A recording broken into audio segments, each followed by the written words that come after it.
Fala, torcida que canta e vibra, estamos aqui novamente trazendo mais um vídeo no canal nesta sexta-feira, trazendo as últimas informações do Verdão, que agora está se preparando para o jogo contra o Vitória, neste domingo, pelo Campeonato Brasileiro. Verdão que precisa vencer para ficar ali mais próximo do topo da tabela. Vamos ver como o Abel vai montar esse time, se vai com força máxima ou não, até porque na quarta-feira tem um jogo da volta da Copa do Brasil contra o Corinthians no Allianz Parque, onde o Palmeiras precisa reverter esse placar. Enfim, se inscreva no canal, deixa seu like, sua opinião aí nos comentários e vamos aí com essas últimas informações. Então, para o Palmeiras, jogo fora de casa então contra o Vitória, mas pensando já na volta da Copa do Brasil ou não? Já esqueceu essa história, Vinícius? Não dá para esquecer, né? Não tem como não. Fala, Bruno, Mari. Primeiro queria saber cadê a dona Adriana, minha contemporânea. Um beijo pra ela dos meus tempos. Queria também ter a honra de ser apresentado por ela aqui.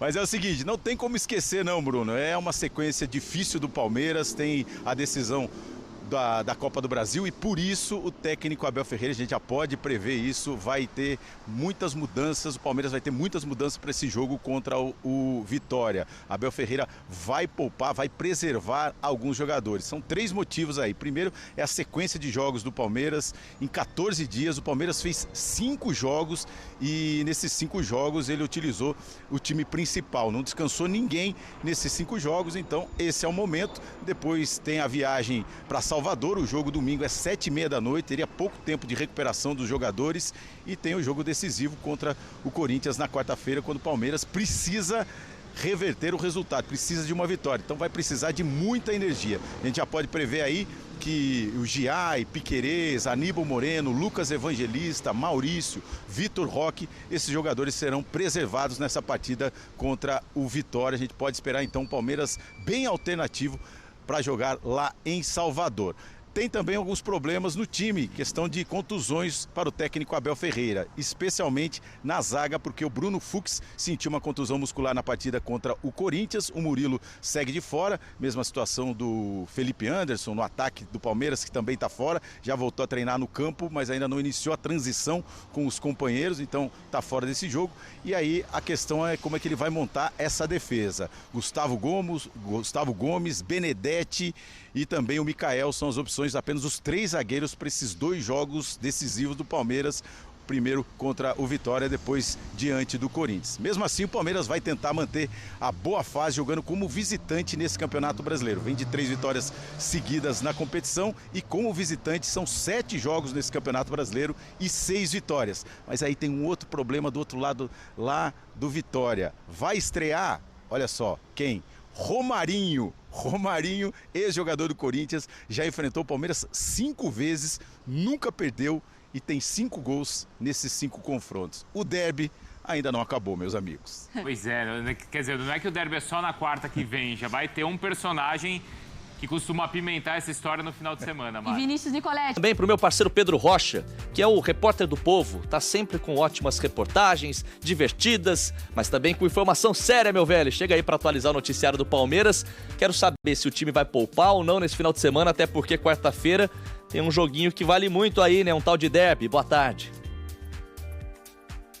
Salve, Vini, boa tarde pra você. Quer saber pra escalar o seu cartola, né? Opa. Eu sei que você não é bobo nem nada. Cara, é o seguinte, o Palmeiras, começar a falar sobre essa semana e o jogo que não terminou ainda pro torcedor palmeirense e nos bastidores. O Palmeiras enviou ontem à noite um ofício pra CBF questionando as decisões da arbitragem, o árbitro Wilton Pereira Sampaio e também o VAR da partida, o Braulio da Silva Machado, questionando então as decisões do quarteto de arbitragem, também do VAR, na partida contra o Corinthians, o pênalti marcado a favor do time do Parque São Jorge e o gol anulado do Palmeiras. É uma pressão natural que a gente é acostumado a ver antes desses jogos decisivos, então o Palmeiras faz essa pressão pensando no jogo da próxima quarta-feira da Copa do Brasil. Pensando também nesse jogo decisivo, no derby da Copa do Brasil, o Abel deve mexer bastante no time que encara o Vitória no domingo, 7h30, pelo Campeonato Brasileiro, lá no Barradão. Isso porque, Vini, o Bruno Fux sentiu um edema na coxa, deve ficar fora por algumas semanas, não joga. Além dele, Vanderlan deve ganhar vaga no time titular, Marcos Rocha também, do meio para frente, Alan, Rafael Veiga, Flaco Lopes. Todos esses jogadores podem ser escalados como titulares, porque o Palmeiras vem de uma sequência muito complicada de 5 jogos em 15 dias. E o Abel escalando o time titular e não vai ter tempo para descansar, porque depois o Vitória tem esse jogo importantíssimo contra o Corinthians, encara o Ceará pelo Campeonato Brasileiro no outro final de semana e depois, no meio da outra semana, tem as decisões da Copa Libertadores, viaja até Lima, no Peru, onde encara o Universitário. Então, o Abel tem essa oportunidade no jogo contra o Vitória de rodar o elenco, poupar os principais jogadores de uma viagem desgastante até Salvador, pensando também que o Corinthians fica em São Paulo, encara o Fortaleza na sua arena. Então, todos esses fatores convergem para um time misto do Palmeiras neste domingo contra o Vitória, embora seja uma partida importantíssima do Campeonato Brasileiro. O Palmeiras tem 2 jogos a menos que o vice-líder Cruzeiro, um jogo a menos que o Flamengo. Se vence o Vitória e o Flamengo tropeça, por exemplo, contra o Ceará, o Palmeiras pode ser líder do Campeonato Brasileiro por aproveitamento naquela tabela de pontos perdidos, não líder olhando para a tabela de fato, mas líder em aproveitamento por pontos perdidos. Então, é um jogo importante pensando em Campeonato Brasileiro, mas o Abel tá com os olhos, não só o Abel, né? O torcedor do Palmeiras também, os olhos todos focados na decisão da quarta-feira, no derby, nessa remontada que o Palmeiras precisa fazer para eliminar o Corinthians na Copa do Brasil. Vinícius Bueno. Ou seja, Cartola vai ter que escalar jogadores que não são do Palmeiras. Seu Vini Bueno, você tá mal no Cartola, viu? Tô mal, você sabe que eu larguei, cara. Larguei na segunda rodada, preciso retomar. Pascoal. Quarta-feira tem mais, quarta-feira tem mais, mano, calma aí. Vai ter pênalti quarta-feira que vem. Eu já vi o jogo da quarta-feira que vem. Você voltou do futuro? Já vi o jogo da semana que vem, é pênalti. Eu não vou adiantar quem que vai levar a vaga. Eu vou adivinhar, você sabe quem vai apitar, eu já sei quem vai apitar. Quem que vai apitar? Klaus. É provável. Não, o Klaus apita hoje. Quarta-feira não, tô falando do jogo quarta-feira da semana que vem. Vai ser o Klaus. Quando a rodovia canta, apita o Klaus. Mas liga lá na CBF. Aí quando tá ruim, apita o Klaus. Quando engrossou o caldo, bota o Klaus. O Klaus é o melhor apitador do futebol brasileiro.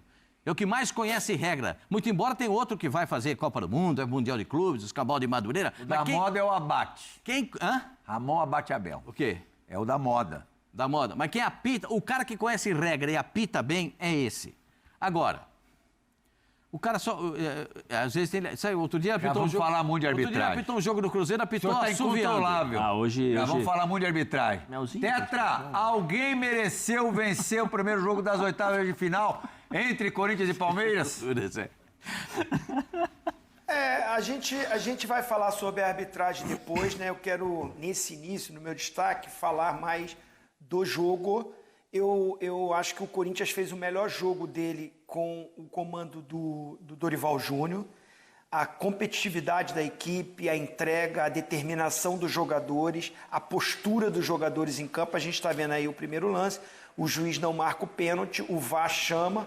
Eu concordo com a marcação, a gente vê não só a imagem, o Pascoal, como falou, que eu tenho aquela frase, né, sobre o clássico não se joga, o clássico se vence. O Pascoal também me ensinou que a gente não deve brigar com a imagem, e a imagem é clara. O Gustavo Gomes não toca na bola, ele trava e tem o contato, eu acho que é pênalti. E o Everton, que fez uma grande partida, faz uma defesaça, né? O Roberto perde o pênalti, mas eu acho que o Everton defende o pênalti. E faz outras defesas, como a gente está vendo. Acho que foi um clássico bem equilibrado, com um ligeiro domínio para o Corinthians, né? Não foi um massacre, não foi um atropelo, não. Um jogo muito disputado, truncado, pegado, como é Palmeiras e Corinthians e Palmeiras. O Corinthians, por jogar em casa e por ter uma postura, né, uma intensidade muito melhor. E eu lembro muito bem, eu não estou falando obra pronta não, né? Estou com obra pronta. Eu falei antes do jogo que o trio ofensivo do Corinthians era melhor do que o do Palmeiras, nesse momento. E foi comprovado isso. O Palmeiras carece da parte ofensiva. O Palmeiras tem uma defesa forte, um meio-campo bem organizadinho, que marca muito, mas quando chega na fase final está com muita dificuldade. E olha que teve algumas chances, né? Mas Facundo Torres, Vitor Roque, foi o Sousa onde que jogou, e a própria chegada do Maurício, achou que o Garro não fazendo o seu melhor jogo, mas o Memphis bem, o Roberto ajudando muito, se movimentando muito, com a chegada dos laterais, principalmente do Mateuzinho, vi um Corinthians um pouco melhor ofensivamente. Mas assim, acaba que a gente vai ficar na discussão desse gol anulado do Palmeiras. E aí, estava impedido ou não estava impedido? Eu confesso que logo no início achei que não estava. Mas mostra imagem daqui, mostra imagem dali. E eu não vou brigar com a imagem. A imagem que eu tenho, que eu vi, eu não achei impedimento. A gente está vendo o lance aí. Não achei impedimento.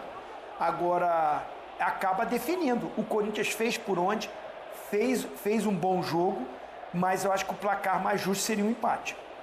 Zé Elias, o Zinho falou do Mateuzinho, daqui a pouquinho a gente vai analisar bastante este lance em especial do que seria o gol de empate do Palmeiras já nos instantes finais do derby. O Zinho falou do Mateuzinho, o Mateuzinho falou na zona mista após a partida que apoiou bastante, muito estimulado pelo Dorival Júnior, falou, vai lá moleque, acredita, tal, e realmente ele muito provavelmente fez o seu melhor jogo pelo Corinthians, dupla de zaga também super bem, Ranielli também super bem. Apesar do Corinthians ter vencido o jogo, a gente pode apontar no setor defensivo dessa vez os melhores jogadores do Corinthians nessa primeira partida de oitavas de final? Boa noite, Plirra. Boa noite, Pascoal. Boa noite, Bobozinho. Boa noite a todos. Não, eu acho que sim. Eu ia falar justamente sobre isso, né? O Palmeiras, no meu modo de ver, no comecinho do jogo, pressionava bastante o Corinthians não conseguia jogar e o Palmeiras tinha, de certa forma, a possibilidade de jogar nos erros do Corinthians. Se não me engano, alguns lances, aquele que o Vitor Roque dá, corta para dentro, ali não é força, é jeito, né? Só dá aquela toquinho de lado ali, e aí sair para comemorar. Depois o Corinthians, com 20 minutos, o Corinthians começou a sair um pouquinho mais, muito fruto daquilo que o Abel gosta de fazer e de vez em quando, quase sempre, ele ajuda demais os times adversários, porque aí ele definiu marcações individuais. Né? O Garro era seguido pelo Evangelista, o Aníbal fechava em cima do Carrijo, então eles saíam correndo igual maluco um atrás do outro, e aí vinham os espaços para o Corinthians poder jogar. E aí Isso você está falando mais de que momento do jogo? Não, a partir dos 20 minutos do primeiro tempo. Né? Do primeiro tempo, na hora que o Corinthians conseguia sair, porque o Palmeiras nos primeiros 15 minutos pressionou demais. Teve o pênalti a seu favor e teve aquele momento de instabilidade do Palmeiras. Sim. Tanto que logo em seguida o Everton faz outra grande defesa. Sim.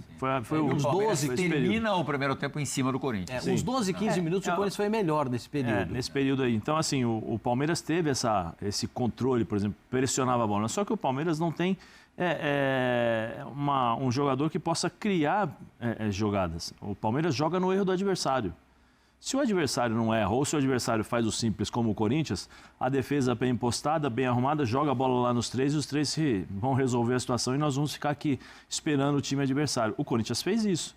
Aí depois, no segundo tempo, conseguiu encontrar os espaços pelos lados do campo. O jogo no segundo tempo, durante boa parte, foi chato, né? Horroroso. E na parte final parecia que ninguém tinha interesse. Eu ia mandar uma mensagem para vocês. Mas aí o Palmeiras... Pode falar assim. Eu ia mandar uma mensagem perguntando isso. Só eu que tô achando o jogo chato no segundo tempo? Eu ia falar isso. Ficou ruim o jogo mesmo. Não, a parte final então ficou mais chata ainda. Porque parecia que ninguém tinha interesse. O Corinthians... Saiu o gol e melhorou, lógico. O Corinthians ficou ali só para se defender e o Palmeiras ficou em cima do Corinthians. Só que o Palmeiras não consegue criar. Não tem esse jogador que dá uma assistência, por exemplo, o Garro, ou que faz essa bola rodar. Lucas Evangelista e Aníbal. Não tem. Né? São jogadores. O Evangelista é um pouco mais técnico que o Aníbal, que sai um pouquinho mais para o jogo. Né? Depois você não tem mais. O Maurício, ele ficava encaixotado ali nos três volantes do Corinthians, bem preso ali, não conseguia criar as jogadas, né? E aí o Sousa, de vez em quando, algumas oportunidades, tentou criar algumas jogadas, mas não conseguiu. Com um chute perigoso. Com chute e tal. Mas assim, o jogo, de certa forma, é a frase que o Vanderlei fala muitas vezes, né? O medo de perder tira a vontade de ganhar. Sim. O Corinthians entrou para jogar dentro daquilo que sabe fazer. E esse time do Corinthians, esse time se parece muito com o time do Ramon Dias. time aguerrido, marcação forte, contra-ataquezinho, uma bola parada, acaba, faz 1-0 e depois se defende para poder jogar no contra-ataque. Foi assim que conseguiu, de certa forma, criar algumas oportunidades. Mas é um jogo, nós estávamos falando antes do jogo, é um jogo de pegada, de rivalidade. O árbitro tem, no meu modo de ver, foi impedimento, não foi impedimento no gol do Palmeiras, para mim foi gol normal. Como a gente até falei aqui, né, sobre algumas pessoas falando sobre, mas não foi falta do Gustavo. Foi. O Gustavo perde o tempo. Então vamos começar a falar de arbitragem por esse lance, o lance que originou o pênalti do Corinthians. O Gustavo perde o tempo porque ele estava já esperando a bola passar e aí quando ele não vai travar, ele não trava o Memphis. Ele não trava o Memphis, porque se ele vai travar, se ele fosse realmente de fato travar o Memphis, ele iria no pé, não na perna. Se vocês observarem, ele vai direto na perna. Eu sei porque eu sou defensor, eu fui defensor a vida inteira e a gente entende como funciona a cabeça do defensor. Né? Ele não vai em momento algum para travar, porque se ele vai para travar, ele trava no pé, no chute. E ele não fez isso, ele foi direto. Tanto que se uma falta, né, se essa falta fosse fora da área, provavelmente ele teria sido expulso, porque ele não vai para travar. Você acha que era para expulsão? Se fosse fora da área, porque tem aquela lei da compensação, já está dando pênalti. A dupla punição, né? Tal. Mas é o que eu estou falando, se fosse fora da área, isso aí era falta para expulsão. Né? Eu não tenho dúvida. Até porque a imagem mostra onde ele colocou o pé. Não foi... Você estava chutando, só você imaginar, eu estou chutando, eu venho e te travo no meio da canela. Não vou no pé, no meio da canela. Nós já vimos vários e vários lances assim e é natural. Agora, o juiz, eu acho que perdeu a mão, inverteu muitas faltas. Tem uma falta do Ranieri no Vitor Roque no finalzinho ali, foi falta. Como teve uma falta também, eu não sei em qual jogador do Corinthians, que eu não me lembro, peço perdão, não me lembro, que também foi falta e ele não deu. Né? Então, assim, tem muitas coisas para nós discutirmos em relação à arbitragem. Agora, eu queria colocar um pontinho aí de interrogação na história do... O Corinthians nós já sabíamos que ia fazer isso. Agora, o Palmeiras, o Abel está fazendo sempre a mesma coisa, né? Por exemplo, ontem ele poderia deixar o Vitor Roque, coloca o Lopes, tira o Facundo. O que o Facundo fez? Só para a gente não perder a linha aqui, depois a gente volta a analisar os times, o lance do pênalti ainda, Pascoal. Para você, alguma dúvida? Não, foi penal. E você acha que a punição do Gustavo Gomes tinha que ser amarelo como foi ou vermelho? Não, a expulsão não se caracteriza por conta da dupla punição dentro da grande área por ter sido marcado o pênalti, né? Ele não pode ser punido duplamente. Ele já teve a punição do pênalti, o cartão amarelo, é só para dizer que ele... Mas o árbitro não marcou esse pênalti no campo de jogo, né? Ele deixou... Aí você mostra a fraqueza da arbitragem. Acho que ele estava encoberto ali, Pascoal. Pelo posicionamento dele ali, acho que ele não viu... Não eu vou defender um pouquinho o Wilton aqui, não é um pênalti tão simples de dar no campo ali na hora. Pelo posicionamento dele ali, se a gente pega a imagem, ele está atrás, ele não vê porque o Fux passa na frente e aí Zé, foi pênalti. Foi. Mas e quando acontece esse tipo de pênalti que o jogador tem uma parte do corpo sangrando, nessa perna do Memphis... Eu já vi pênalti assim do Jailson. Lembra de Corinthians e Palmeiras? Sim. Também teve um pênalti do Jailson. Agora, não sei qual era o jogador do Corinthians envolvido no lance. Que o árbitro marcou o pênalti e disse pro Jailson, olha, você tirou sangue da perna do jogador. Mas tirar sangue da perna do jogador, o Jailson, mas... René. O René. Naquela jogada eu entendi que não houve nada, mas tudo bem, cada um pensa de uma forma a respeito de futebol. Para mim, foi pênalti. Foi pênalti. O Yuri Alberto bateu mal e facilitou a vida do goleiro do Palmeiras para fazer a defesa. Vou trazer aqui mais algumas informações da equipe do Vitória, que é o próximo adversário do Palmeiras no Campeonato Brasileiro. Atualizando aqui, trazendo a classificação atualizada do Campeonato Brasileiro, o Palmeiras está na terceira colocação, 15 jogos, 32 pontos, 2 jogos a menos em relação ao Cruzeiro e 1 jogo a menos em relação ao Flamengo. Já a equipe do Vitória está ali muito próxima da zona do descenso. Está na 15ª colocação, já tem 17 jogos e tem 17 pontos. Uma equipe que não vem muito bem, conseguiu recentemente sair da zona de rebaixamento, mas mesmo assim não vem fazendo uma grande temporada. Estou trazendo aqui agora um recorte das últimas 5 partidas da equipe do Vitória, todas pelo Campeonato Brasileiro. São 3 empates, 1 vitória e 1 derrota. Essa única vitória já foi há 2 rodadas atrás contra o Bragantino, jogando lá no Barradão. Nas duas últimas rodadas, houveram 2 empates, tanto no Barradão contra o Sport, como eles tiveram um bom empate contra a equipe do Mirassol, que vem fazendo uma boa temporada, vencendo até os grandes de São Paulo, menos o Palmeiras. Estou trazendo um recorte aqui das últimas 5 partidas entre Palmeiras e Vitória. A equipe do Vitória venceu 2, inclusive na temporada passada, no jogo que foi no Allianz Parque, o Vitória venceu o Palmeiras pelo placar de 2-0. Enfim, desses 5 jogos, 2 vitórias do Vitória e 3 vitórias do Palmeiras. Enfim, vamos ver como o Abel vai preparar esse time contra a equipe do Vitória, até porque tem que reverter um grande placar contra o Corinthians na quarta-feira na Copa do Brasil. Será que ele vai com time misto? Time titular nesse jogo no Campeonato Brasileiro? Até porque tem que vencer, somar pontos para ficar ali mais próximo do topo da tabela, né? Vamos ver como ele vai preparar esse time. Se inscreva no canal, deixa seu like, sua opinião aí nos comentários e até o próximo vídeo. Valeu!